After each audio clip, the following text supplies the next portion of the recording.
Hello friends, हमारे channel पर आपका स्वागत है।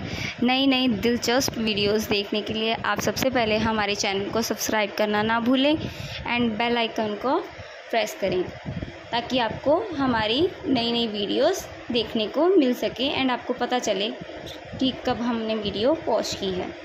नाउ आज हम आपको एक बहुत ही इंटरेस्टिंग कहानी सुनाने जा रहे हैं, तो सुनिए। बहुत समय पहले की बात है। किसी गांव में एक गरीब ब्राह्मण रहता था। एक दिन उस ब्राह्मण के घर कुछ अतिथि आए। ब्राह्मण की स्थिति इतनी खराब थी कि उन अतिथियों को खिलाने के लिए घर में अनाज तक नहीं था। इस स्थिति को लेकर ही ब्राह्मण और उसकी पत्नी के बीच में थोड़ी कहासुनी होने लगती है। ब्राह्मणी कहती है, तुम्हें पेट भरने योग्य अनाज कमाना भी नहीं आता है। इसी का नतीजा है कि आज घर में अतिथि आ खड़े हुए हैं और हमारे पास उन्हें खिलाने के लिए कुछ भी नहीं है। इस पर ब्राह्मण अपनी पत्नी से कहता है, कल कर्क संक्रांति है। मैं कल भिक्षा लेने के लिए दूसरे गांव जाऊंगा। वहां एक ब्राह्मण ने मुझे आमंत्रित किया है। वह सूर्य देव की तृप्ति के लिए कुछ दान देना चाहता है। तब तक जो कुछ भी घर में है उसे आदर सत्कार के साथ अतिथियों के सामने रखो।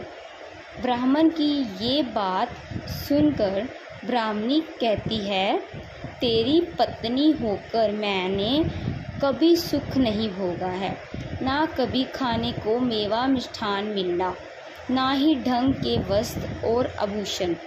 आज तू कह रहा है कि जो भी घर में पड़ा हो वो अतिथियों के समक्ष रख दो।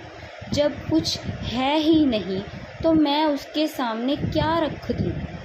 पड़े हैं तो बस एक मुट्ठी तिल, तो क्या अतिथियों के सामने सूखे तिल रखना अच्छा लगेगा? पत्नी की ये बात सुनकर ब्राह्मण कहता है, ब्राह्मणी, तुम्हें ऐसा बिल्कुल भी नहीं कहना चाहिए। कारण ये है कि इच्छा के अनुसार किसी भी मनुष्य को धन की प्राप्ति नहीं होती है। ज़रूरी है तो पेट भरना, और पेट भरने योग्य अनाज तो मैं ले ही आता हूँ। अधिक धन की चाहत अच्छी नहीं। ऐसी इच्छा का तुम्हें त्याग कर देना चाहिए। अधिक धन की इच्छा के चक्कर में मनुष्य के माथे पर शिखा बन जाती है।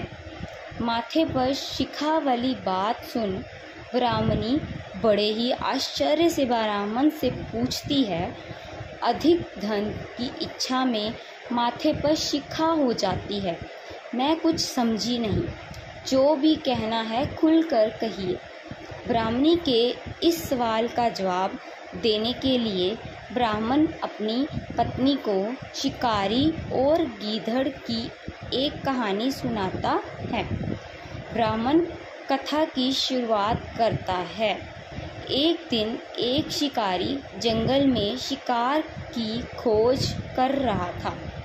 जंगल में कुछ देर आगे बढ़ने के बाद शिकारी को एक काले रंग का पहाड़ जैसा विशाल सूअर दिखाई देता है।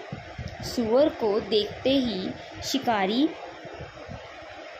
अपना धनुष उठा लेता है और कमान खींचते हुए सूअर पर निशाना लगा देता है। कमान से निकला हुआ तीर तीव्र गति से सूअर को घायल कर देता है। घायल होने पर सूअर चिंघाड़ता हुआ शिकारी पर पलटवार कर देता है। सूअर के तीखे दांतों से शिकारी का पेट फट जाता है। इस तरह शिकार और शिकारी दोनों का ही अंत हो जाता है। इसी बीच खाने की तलाश में भटकता हुआ एक भूखा गीदड़ वहां से होकर गुजरता है। जहाँ शिकारी और सूअर का शव पड़ा हुआ था। बिना मेहनत इतना सारा भोजन देख गीदड़ मन ही मन बहुत खुश होता है और मन ही मन सोचता है कि आज तो ईश्वर की बड़ी कृपा हुई जो इतना अच्छा और अधिक भोजन एक साथ मुझे मिला है। मैं इसे धीरे धीरे और आराम से खाऊंगा ताकि लंबे समय तक मैं इसे उपयोग में लाऊंगा। इस तरह मैं इस भोजन के साथ लंबे समय तक अपनी भूख को शांत रख पाऊंगा। आगे की कहानी आपको अगली वीडियो में सुनाई जाएगी। इसलिए हमारे चैनल को जल्दी से जल्दी सब्सक्राइब कर दीजिए ताकि आगे की कहानी आपकी नोटिफिकेशन आपको मिल सके। Thank you friends.